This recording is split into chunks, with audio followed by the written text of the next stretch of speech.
அனைவருக்கும் வணக்கம். நான் உங்கள் ஐயனார். பிஜேபி எந்த அளவிற்கு மிக மோசமான ஒரு வேலையை பார்த்துருக்கு அப்படின்றத பற்றி தான் இன்றைக்கி பார்க்க போகிறோம். ஏன் அப்படின்ட்டு கேட்டிங்கன்னா, பெண்கள் குறித்தான விஷயத்தில் பிஜேபி மிகவும் பாதுகாப்பாக நடந்து கொண்டிருக்கிறது அப்படின்றதெல்லாம் தாண்டி அதன் உள்ளீடாக இது எவ்வாறு சென்று கொண்டிருக்கிறது அப்படின்றத பார்க்க போகிறோம். அதாவது பிரஜ்வல் ரேவண்ணா மீதான பாலியல் குற்றச்சாட்டை தொடர்ந்து இன்னொன்று நடந்திருக்கு. இன்னொன்று என்ன அப்படின்ட்டு பார்த்தீங்கன்னா, இது நாடறிந்த விஷயம் அப்படின்றத விட உலகறிந்த விஷயம் அப்படின்ட்டு கூட சொல்லலாம். என்ன விஷயம் அப்படின்ட்டு கேட்டிங்கன்னா, பிரஜ் பூஷன் சிங், அதாவது பிரஜ் பூஷன் இருக்கார்ல, இங்கே உத்தரப்பிரதேசத்திலேருந்து எம்பியாக தேர்ந்தெடுக்கப்பட்டு அதன் பின்பு மல்யுத்த கூட்டமைப்பினுடைய தலைவராக இருந்தார்ல, அவர் தொடர்பான விஷயம் இல்லை, அவரை தவிர்க்கவே முடியாது அப்படின்றது பிஜேபியில் எந்த அளவுக்கு வலுவாக காலூன்றி உள்ளது. அது தொடர்பான விஷயங்களோட முக்கியமாக நம் நாட்டு இவங்க சொல்கிறாங்கல்ல, ராமருடைய ஆட்சி அப்படின்ட்டு, அப்போ நம் நாட்டின் சீதைகள் அனைவரும் எவ்வாறு கதறிக்கொண்டிருக்கிறார்கள் அப்படின்றதையும் ஒரு பக்கம் பார்க்க வேண்டியுள்ளது. ஏன்னா அது தொடர்பான விமர்சனங்கள் மேலெழுந்துள்ளது. பிஜேபி குறித்தான விமர்சனங்கள் தேர்தல் நேரத்தில் வெளிவந்து கொண்டிருக்கிறது. இந்த நாட்டினுடைய போக்கு என்னவாக மாறிக்கொண்டிருக்கிறது அப்படின்றத அவங்க சொல்கிறாங்க தங்களுடைய கண்ணீரோட. ஏன் இதை சொல்ல போகிறேன் அப்படின்ட்டு பார்த்தீங்கன்னா, தொடர்ந்து மோடி அவர்கள் பேசி கொண்டிருப்பது பிஜேபி ஒரு ராமராஜ்யத்தை உருவாக்கும் அப்படின்ட்டு சொல்லிட்டு இருக்காங்க. ஆனால் இப்போ சாக்ஷி மாலிக் அவர்கள் கேட்குறாங்க, என்ன கேட்குறாங்கன்னா, நீங்கள் ராமராஜ்யத்தை உருவாக்க போகிறோம் அப்படின்ட்டு சொல்கிறீங்க, ராமரை முன்னிறுத்தி வாக்குகளை கேட்கிறீர்கள், ஆனால் ராமர் காட்டிய வழியில் செல்கிறீர்களா அப்படின்ற கேள்வியை கேட்குறாங்க. ஏன் கேட்குறாங்க, இதனுடைய அடிப்படை வாதம் என்ன அப்படின்ட்டு பார்த்தோம்னா, பிரஜ் பூஷன் சிங் இவர் யாரு அப்படின்ட்டு பார்த்தீங்கன்னா, கைசர்கஞ்சி தொகுதியிலிருந்து, அதாவது யூபி மாநிலத்தில் கைசர்கஞ்ச் அப்படின்ற ஒரு தொகுதி இருக்கு, அந்த தொகுதியிலிருந்து எம்பியாக தேர்ந்தெடுக்கப்பட்டவர். 1991 இருந்து கிட்டத்தட்ட 6 முறை இவரும் தேர்ந்தெடுக்கப்பட்டிருக்கார். அப்ப இந்த தடவை இவர் தேர்ந்தெடுக்கப்பட்டிருக்காரா எம்பி வேட்பாளரா அப்படின்ட்டு கேட்டீங்கன்னா கிடையவே கிடையாது. இவருடைய மகன் கரண் பூஷன் சிங் அவர்கள் தேர்ந்தெடுக்கப்பட்டுள்ளார். ஏன் அப்படின்னு கேட்டீங்கன்னா, பிரஜ் பூஷன் சிங் மீது பாலியல் குற்றச்சாட்டுகள் அதிகப்படியாக வைக்கப்பட்டுள்ளது. அதுவும் வைத்தவங்க யாரு அப்படின்ட்டு பார்த்தீங்கன்னா, இந்திய மல்யுத்த வீராங்கனைகள், குறிப்பாக ஒலிம்பிக்ல பதக்கம் வென்றவர்கள். நீங்க பஜ்ரங் புனியாவா இருக்கட்டும், இல்ல சாக்ஷி மாலிகா இருக்கட்டும், தொடர் குற்றச்சாட்டுகளை வைத்தார். அதாவது மல்யுத்த வீராங்கனைகள் மீது பாலியல் அத்துமீறல்களை பிரஜ் பூஷன் சிங் அவர்கள் ஈடுபட்டுள்ளார், அதை நீங்க விசாரிக்கணும் அப்படின்ட்டு டெல்லியில பல மாத காலம் அவர்கள் போராடினார்கள். குறிப்பா சொல்லணும் அப்படின்ட்டு பாத்தீங்கன்னா, நாடாளுமன்ற கட்டிட திறப்பு விழாவின் போது அவருடைய போராட்டம் வெளிப்பெற்றது, பேரணியா வந்தாங்க. அப்ப அவர்களை கைது செய்து வழக்கு போட்டார்கள் 24 மணி நேரத்துல. ஆனா இவ்வளவு பெரிய பாலியல் குற்றச்சாட்டு சொன்னாங்கல்ல, அந்த பிரஜ் பூஷன் சிங் மீது கிட்டத்தட்ட பல நாட்கள வழக்கு பதியாமலே இருந்தாங்க. 24 நாள் ஆகி 1 மாசம் ஆகி, அதன் பின்பு தான் டெல்லி போலீசார் பிரஜ் பூஷன் சிங் மீது வழக்கை பதிவு செய்தார்கள். அந்த கேஸ் இப்போ ஓடிட்டு இருக்கு. இது இப்போ என்ன ஆயிருக்கு அப்படின்ட்டு பாத்தீங்கன்னா, மிகப்பெரிய கேஸ் போட்ட பிறகுதான் ஓகே அப்படின்னு விட்டாங்க. ஆனா இன்னை வரைக்கும் அவர் கைது செய்யப்படலை பிரஜ் பூஷன் சிங். இப்போ இவ்வளோ பெரிய பாலியல் குற்றச்சாட்டை முன்னெடுத்திருக்காங்க. முக்கியமாக ஒலிம்பிக்ல பதக்கம் வென்றவங்க, வெளிநாடுகள் லெவல்ல பேசப்பட்ட ஒரு விஷயமா இருந்தது. அதாவது இந்தியாவில் ஒலிம்பிக்ல பதக்கம் வாங்கியிருக்காங்க, அவங்க ஒரு பாலியல் குற்றச்சாட்டை சொல்றாங்க, எப்படிங்க அவங்களால ஏற்றுக்க முடியல அப்படின்ற அளவுக்கு வெளிநாடுகள்ல பேசப்பட்டது. அப்போ இந்நேரம் கைது செய்யப்பட்டிருக்குமா இல்லையா? கைது செய்யப்படலை. ஏன் கைது செய்யப்படலை அப்படின்னு பார்த்தீங்கன்னா, இவர் மிக முக்கியமான ஒரு இடத்த யூபியில் பிடிச்சிட்டு இருக்காரு. அப்ப கைது செய்யப்படலை, ஓகே, இந்த வருஷம் அவர் சீட்டு தரக்கூடாது, ஓகே அப்படின்ற நிலை வந்து அவருக்கு பதில் யாருக்கு தரலாம் அப்படின்னு பார்த்தீங்கன்னா, ஒரு பையனுக்கே தராங்க, கரண் பூஷன் சிங்குக்கு தராங்க. அப்ப இது குடும்ப ஆட்சி இல்லையா? நீங்க குடும்ப கட்சி அப்படின்ட்டு இங்க இருக்கக்கூடிய காங்கிரஸை விமர்சித்துக் கொண்டிருக்கிறீர்கள், தமிழ்நாட்டில் டிஎம்கே விமர்சிக்கிறீங்க. ஆனா இப்ப இது எப்படி குடும்ப ஆட்சி கிட்ட வராதா? இது குடும்ப உறுப்பினர்கள் வந்து சேர்றதா வராதா? உங்களுடைய வாரிசுகளை தான் நீங்க நிக்க வைக்கிறீங்க. ஏன் நிக்க வைக்கிறீங்க? அப்ப இது பிரஜ் பூஷன் சிங் ஆண்டா என்ன, இல்ல கரண் பூஷன் சிங் ஆண்டா என்ன? அதற்கு தான் சாக்ஷி மாலிக் அவர்கள் சொல்றாங்க, நீங்கள் ராமர் பேர் சொல்லி வாக்கு கேட்கறீங்க எங்க யூபியில, ஆனா அந்த ராமர் காட்டிய வழியில இருந்து கொண்டிருக்கிறீர்களா?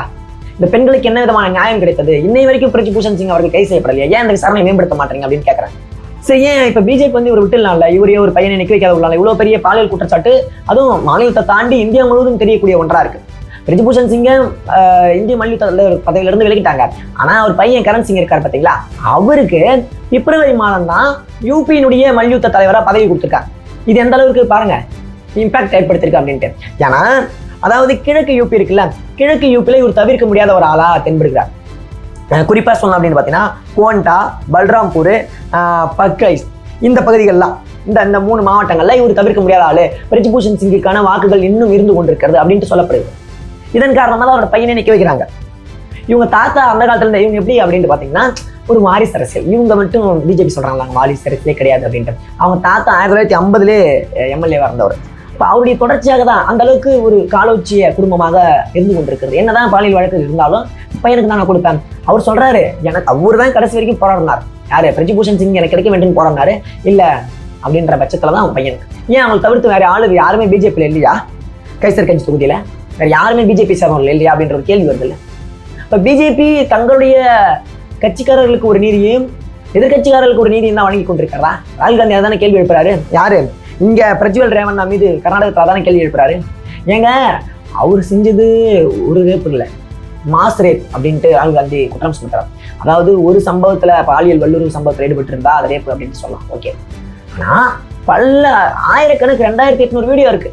இதெல்லாம் தெரிஞ்சு மோடி அவர்கள் அவருக்கு ஆதரவாக வாக்கு சேகரிப்பில் ஈடுபட்டுள்ளார் அப்படின்றது எந்த அளவுக்கு முக்கியத்துவம் வாய்ந்ததாக கருதப்படுகிறது. அப்ப இதை குறித்து விசாரிங்க, பிஜேபி துணை நிற்காது அப்படின்ட்டு சொல்றாங்க. எப்படி அவர் வெளிநாட்டுக்கு தப்பிச்சு போனாரு, சிறப்பு பாஸ்போர்ட் எம்பி பாஸ்போர்ட் வச்சு தப்பிச்சு போனாரு அப்படின்ட்டு சொல்றாங்க. அவர் மீது வழக்கு பதிஞ்சாச்சு. அவர் அங்கிருந்து ட்வீட் போடுறாரு, வெளிநாட்டுல இருந்து ட்வீட் போடுறாரு, நான் இந்த வழக்கறிஞரை வச்சு நான் பாத்துக்கிறேன் அப்படின்ட்டு. எந்த அளவிற்கு ஒரு மிக முக்கியமான ஒரு காலகட்டத்தில் இருந்து கொண்டிருக்கிறோம் அப்படின்றத பாத்தீங்களா? இது ஒரு கேஸ் பிரஜ்வல் ரேவண்ணா கேஸ்னா ஓகே அப்படின்ட்டு சொல்ல முடியாது, ஓகேன்னு சொல்ல முடியாது. சரி, ஒரு கேஸ்னா நம்ம தள்ளி விடலாம். இது பாருங்க, பிரிஜ்பூஷன் சிங் மீதான கேஸ் ஒலிம்பிக்லேயே பதக்கம் வாங்கிட்டு வந்தாலும் நாங்கள் குற்றம் சுமத்தினாலும் அதை இந்த அரசு ஏற்றுக்கொள்ளுமா அப்படின்னு ஏற்றுக்கொள்ளாது. அவங்களுக்கே அந்த நிலைமைனா நம்ம மாதிரி சாமானிய மக்களுக்கு எந்த மாதிரி நிலைமை அப்படின்றத யோசிக்கணும். இப்போ நம்ம மீது ஏதாவது ஒரு துன்புறுத்தலோ இல்லை பாலியல் வல்லுறவுகளோ தாக்குதல்களோ ஏற்பட்டால் நாம போயிட்டு கம்ப்ளைண்ட் கொடுக்குறோம் பிஜேபி சார்ந்தவர்கள் மீது தான் ஆக்ஷன் எடுப்பாங்களா? கேள்வி வருது இல்லைங்க. நார்மலாக ஒரு கேள்வி வருது. எனக்கு ஒரு சாமானியனா நான் என்ன நினைக்கிறேன்னா, ஏங்க இந்த அளவுக்கு உலகம் முழுக்க அறிந்தவர்கள், இந்தியா மட்டும் இல்லை உலகம் முழுக்க அறிந்தவர்கள், பஜ்ரங் புனியாவில இருந்து சாக்ஷி மாலிக்ல இருந்து, அவர்களுக்கு இந்த நிலைமை ஏற்பட்டு அவர்களுக்கான ஒரு நியாயமே இந்த இந்திய நாட்டில் கிடைக்கல. இன்னும் அவர் கைது செய்யப்படலை. இப்போ என் மீது ஏதாவது தாக்குதல் நடந்தால் நான் யார் மேலே குற்றம் சுமத்தினாலும் எனக்கான நீதி பெற்று தர முடியுமா, இல்லை அவர்களுக்கான தண்டனை பெற்று தர முடியுமா அப்படின்ற ஒரு கேள்வி வருது இல்லை. இப்போ இதை தெரிஞ்சாதானே நீங்கள் ரோட் ஷோலாம் நடத்திருக்கீங்க, இவருக்கு ஆதரவாக வாக்கு சேகரிப்பில் ஈடுபட்டிருக்கீங்க. ஆனா இது குறித்துலாம் மோடி பேச மாட்டாரு. இது குறித்துலாம் பேசாத மோடி என்ன பேசுறாரு? காங்கிரஸ் விமர்சிக்கிறாரு. எப்படி விமர்சிக்கிறாரு? பாகிஸ்தான் காங்கிரஸ் வர வேண்டும் என்று நினைக்கிறது, இங்க இருக்கக்கூடிய இளவரசரை பிரதமராக்க வேண்டும் என்று நினைக்கிறது அப்படின்ட்டு மோடி பேசுறாரு. இதன் காரணமா பேசுறாரு. ஏன் பாகிஸ்தான் இப்ப உள்ள இருக்கிறாரு? இதனால் வரைக்கும் இடஒதுக்கீடு குறித்து பேசிட்டு இருக்காரு. இடஒதுக்கீடுல இந்து முஸ்லீம் குறித்து பேசுறாரு. பாகிஸ்தான் எடுக்கிறாரு உள்ள. பாகிஸ்தானில் பிரார்த்தனைகள் நடைபெற்றுக் கொண்டிருக்கிறது. ராகுல் காந்தி அவர்கள் பிரதமராக வேண்டும் நடைபெறதா அவர் சொல்றாரு. ஏன் இந்த மாதிரியான வாதங்களை முன்வைக்கிறாருன்னு தெரியல. அப்ப இங்க இருக்கக்கூடிய மக்களிடமிருந்து பணங்களையும் எருமைகளையும் தாலிகளையும் பிடித்து காங்கிரஸ் முஸ்லிம்களுக்கு கொடுக்கும் அப்படின்ட்டு சொல்றாரு. ராகுல் காந்தி பதிலனையாற்றார். எந்த தாய்மார்களுடைய தாலியையும் காங்கிரஸ் அறக்கவில்லை. இங்க இருக்கக்கூடிய யாருடைய சொத்துக்களையும் காங்கிரஸ் வரிமுறை செய்யவில்லை. சரிங்களா? காங்கிரஸ் செய்ய போறது என்ன அப்படின்ட்டு பாத்தீங்கன்னா, எதை பறிக்க போகுது அப்படின்ட்டு பாத்தீங்கன்னா, பிஜேபி வென்றுள்ள 300 தொகுதிகளில் 150 தொகுதியை இங்க இருக்கக்கூடிய காங்கிரஸ் பறித்துக் கொள்ள போகிறது. அதனுடைய அச்சத்தின் வெளிப்பாடாக தான் பிரதமர் மோடி அவர்கள் இவ்வாறு பேசிக் கொண்டிருக்கிறார் அப்படின்ட்டு ராகுல் காந்தி பதில் வினை கொடுக்கிறார். ரொம்ப முக்கியமான ஒரு ஸ்டேட்மெண்ட்ல அந்த பயம்தான். இப்ப காங்கிரஸ் வராது, காங்கிரஸ் கட்சி ஒண்ணுமே இல்லை அப்படின்ட்டு சொன்னவங்க காங்கிரஸ் வந்தால் என்ன செய்யும் அப்படின்றத சொல்ல ஆரம்பிச்சிருக்காங்க. திரும்ப திரும்ப நான் சொல்லிட்டே இருக்கேன், காங்கிரஸ் வந்தால் என்ன செய்வாங்க அப்படின்றத ஏன் பிரதமர் மோடி சொல்றாரு? ஏன்னா அவங்க வரப்போறாங்க அப்படின்றத ராகுல் காந்தி சொல்றாரு. நாங்க வரப்போறோம், அதனாலதான் அவர் அப்படி சொல்றாரு. காங்கிரஸ் வந்த பின்பு என்ன செய்யணும், இங்க இருக்கக்கூடிய அதாவது மோடியினுடைய நண்பர்கள் இருக்காங்கல்ல, அவங்ககிட்ட தானே மோடி அவர்கள் இங்க இருக்கக்கூடிய ஏழை மக்களிடமிருந்து பல்வேறு விதமான சொத்துக்களை பிடிங்க அவர்கிட்ட கொடுத்தாங்க. அங்க இருந்து திரும்பி உங்களுக்கே ரீப்ரொடியூஸ் பண்ணுவோம். இங்க இருக்கக்கூடிய அதானிக்கான ஒரு அரசாங்கமாக இல்லாமல் இங்க இருக்கக்கூடிய மக்களுக்கான பொதுமக்களுக்கான அரசாங்கமாக காங்கிரஸ் அரசாங்கம் இருக்கும் அப்படின்னு ராகுல் காந்தி சொல்றாரு. ஏன் மோடி அப்படி சொல்ல மாட்டாரு? இங்க இருக்கக்கூடிய மக்களுக்கானதான் அப்படின்ட்டு. மக்களுக்கானதுனா மக்களுக்காக நீங்க என்ன பண்ணியிருக்கீங்க? இங்க இருக்கக்கூடிய அதானிக்கா இருக்கட்டும், இல்ல உங்களுடைய நண்பர்களுக்காக இருக்கட்டும், தொழில்துறை அதிபர்களுக்காக இருக்கட்டும், பல லட்சம் கோடி கடன்களை தள்ளுபடி செய்துள்ளீர்கள். இங்க இருக்கக்கூடிய மக்களுக்கு நீங்க விவசாய கடனை தள்ளுபடி செஞ்சீங்களா? இல்ல கல்வி கடனை இது வரைக்கும் ₹1 தள்ளுபடி செஞ்சிருப்பீங்களா அப்படின்ற ஒரு கேள்வி இருக்குல்ல. நான் இந்திய குடிமகனா, இந்திய நாட்டினுடைய பிரஜையா அந்த கேள்வி கேட்கலாம்ல, ஏங்க இதை பண்ணல அப்படின்ட்டு. ஆனா நீங்க இவ்வளவு பண்றீங்க. கிட்டத்தட்ட இந்த 2014 இருந்து 2024 வரைக்கும் ஆண்டு காலத்துல பிஜேபி 87,000 கோடி செலவு செஞ்சிருக்கலாம் அப்படின்ற ஒரு புள்ளி விவரம் இப்ப வெளியாகும். எப்படி அதை வகைப்படுத்துறாங்க, ஒவ்வொன்றா கேட்டகரைஸ் பண்றாங்க. இங்க இருக்கக்கூடிய சட்டசபை தேர்தலுக்கு நீங்க அவங்க ஒரு 16,000 கோடி கிட்ட செலவு பண்ணிருக்கலாம். அப்புறம் 2014, 2019, 2024 இந்த தொகுதிகளுக்கு ஒரு தொகுதிக்கு 2 கோடி அப்படின்னு வச்சுக்கிட்டா கூட இதுக்கே கிட்டத்தட்ட 54,000 கோடி இதற்கு செலவு பண்ணியிருக்கலாம். சட்டசபை தேர்தல் ஒவ்வொரு மாநிலத்துக்கும் நடந்து கொண்டிருக்கிறது, அதற்கு செலவு. அப்புறம் இங்க மக்களவை தேர்தல் அது 2014, 2019, 2024 இதற்கான செலவு. இது இல்லாம விளம்பர செலவுகள். அப்படின்ட்டு பல்வேறு செலவுகள் இருந்து கொண்டிருக்கிறதுல இதுவே 86,000 கோடி ஆகும் அப்படின்ட்டு சொல்றாங்க. இவ்வளவு தொகை எப்படி பிஜேபிக்கு வந்துச்சு, யார் கொடுத்தா? இப்ப இங்க ராகுல் காந்தி சொல்றதை எங்களால் நம்ப முடியுதுல்ல, இல்லை கேள்விக்கு உட்படுத்த முடியுதுல்ல. இங்க இருக்கக்கூடிய நண்பர்களுக்கான அரசாங்கமாக இங்க இருக்கக்கூடிய இந்திய அரசாங்கம் நடந்து கொண்டிருக்கிறது, இல்லை பிஜேபியினுடைய ஆட்சி நடந்து கொண்டிருக்கிறது அப்படின்றத யார் உங்களுக்கு 87,000 கோடி கொடுத்தா? உங்களுடைய வரவு எவ்வளோ? 2014 இருந்து 2024 வரைக்கும் கட்சி சார்பான வரவு எவ்வளோ வந்திருக்கு? தேர்தல் பத்திரம் ஒரு 8,000 கோடி, மற்ற அப்படி இப்படின்னு மொத்தம் 13,000 14,000 கோடி தான். மீதி இருக்கக்கூடிய காசுகள்லாம் யார் கொடுத்தா உங்களுக்கு? இவ்வளவு செலவு செய்ய உங்களுக்கு எங்க இருந்து பணம் வந்தது? யாரு கருப்பு பணத்தை மீட்கிறேன், எங்க அக்கௌண்ட்ல 15 லட்சம் போறோம்னு சொன்னீங்களே, எங்க அதெல்லாம்? இப்ப கருப்பு பணத்தை மீட்டீர்களா இல்லையா? இல்லை இந்த பணம்லாம் எங்க போச்சு? நீங்க டிமானிட்டேஷன் கொண்டு வந்தீங்க, கருப்பு பணத்தெல்லாம் நாங்கள் மீட்டுருவோம் அப்படி இப்படின்ட்டு ஒரு கணக்கு போட்டீங்க, ஆனால் எதுவுமே நடக்கல. ஆனால் வேலை வாய்ப்புகள் அதிகப்படியாக இருந்தது. இங்க இருக்கக்கூடிய சிறு குறு விவசாயிகள் அழிந்தார்கள். தொழில் முனைவோர்கள், ஆரம்ப காலகட்ட தொழில் முனைவோர்கள் சுத்தமா அடியோட காணாமல் போனாங்க. எல்லாமே மோடியினுடைய ஆட்சியினுடைய இருண்ட காலமாக தான் இருந்து கொண்டிருக்கிறது, இருண்ட பக்கங்களாக தான் இருந்து கொண்டிருக்கிறது. அப்ப நீங்க பிரஜ்பூஷன் சிங் இந்த அளவுக்கான ஒரு பாலியல் வல்லுறவு கூட்டத்துல ஈடுபட்ட ஒருவருடைய மகனுக்கு கொடுக்குறீங்க சீட்டை. இது குடும்ப ஆட்சி இல்லையா? அவரை மறுக்கவே முடியல. ஏன்னா செல்வாக்கு இருக்கு, அந்த இடத்த கிழக்கு யூபியில செல்வாக்கு இருக்கு அப்படின்ற ஒரே காரணத்திற்காக. ஏற்கனவே ராஜ்புத் சமூகம் அங்க உங்களுக்கு எதிராக இருந்து கொண்டிருக்கிறது. இதையும் ஏன் தான் என்ன ஆகுறது அப்படின்ற ஒரு இது எந்த விதமான காலகட்டத்துல நம்ம இருக்கோம் அப்படின்றத புரிஞ்சுக்கணும்.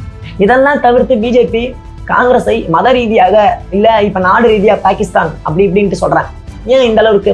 இப்ப மதம் அப்படின்றத ஒன்னே இல்லை இடஒதுக்கீடு அப்படின்ன உடனே மக்கள் இது குறித்தெல்லாம் சிந்திச்சு பேச ஆரம்பிச்ச பிறகு பேசுறதுக்கு கண்டென்ட் கிடைக்காத அவங்க மதத்தை எடுக்கிறாங்களா, இல்ல நாட்டை பாகிஸ்தான் எடுக்கிறாங்களா? பாகிஸ்தான்னாலே அப்படி இது நாடு அவ்வளவுதான் அப்படி இப்படின்ட்டு அது காங்கிரஸுக்கு துணை போகிறது அப்படின்னா ஐயோ காங்கிரஸ் எதிர்நாட்டோடு கைகோர்த்துக் கொள்ளதா அப்படின்ட்டு மக்கள் எல்லாம் பேசுவாங்களா? எப்படியா இருந்தாலும் யாருன்னா ஒருத்தவங்க வெட்ட வெளிச்சமா காட்டுவாங்களா, ஏங்க இப்ப தேவையில்லாம இதை பேசுறீங்க அப்படின்ட்டு. யாருங்க இங்க பிரார்த்தனை பண்றா, யாருங்க இங்க இளவரசரா இவர் வரணும் அப்படின்ட்டு அங்கே யாருங்க நினைச்சிட்டு இருக்கா? அப்படி என்னங்க காங்கிரஸ் பாகிஸ்தானுக்கு உதவி பண்ணிச்சு அப்படி இப்படின்ட்டு கேட்கலாம்ல. இப்ப இது எல்லா கேள்விகளுக்கும் பதில் மோடி கிட்ட இருக்கான்னு கூட தெரியல. ஏன்னா மோடி கிட்ட இல்ல, அவர் பேசக்கூடிய எல்லாமே பொய் பரப்புரைகளாக தான் இருந்து கொண்டிருக்கிறது அப்படின்றதான் இங்க இருக்கக்கூடிய இந்தியா கூட்டணியுடைய வாதமாக இருந்து கொண்டிருக்கிறது. ஆனால் நாங்கள் கேட்கக்கூடிய கேள்விகள் தர்க்கபூர்வமானவை, நியாயபூர்வமானவை. எங்கிருந்து உங்களுக்கு இத்தனை 1000 கோடிகள் பணம் வந்தது? ஏது தேர்தல் பணத்திற்கு இவ்வளவு செலவு? எப்படி இவ்வளவு செலவு செஞ்சீங்க தேர்தலுக்கு? 87,000 கோடி யார் கொடுத்தா உங்களுக்கு? இதுக்கு தர்க்கபூர்வமான கேள்வி இல்லை. இதற்கான பதில அவங்க கொடுக்க தேவையில்ல, நம்ம ஓட்டு கொடுக்கும். 2 கட்ட தேர்தல் முடிவடைந்து விட்டது, 5 கட்ட தேர்தல் இருக்கு. அதற்கான பதிலை இங்க இருக்கக்கூடிய மக்கள் கொடுப்பார்கள் அப்படின்றத நம்ம பொறுத்திருந்து பார்ப்போம். உங்களுடைய கருத்துக்கள் என்னவா இருந்து கொண்டிருக்கிறது அப்படின்றத நம்முடைய கமெண்ட் செக்ஷன்ல கமெண்ட் பண்ணுங்க. தொடர்ந்து நம்ம சேனலோட இணைந்து கொண்டிருங்கள்.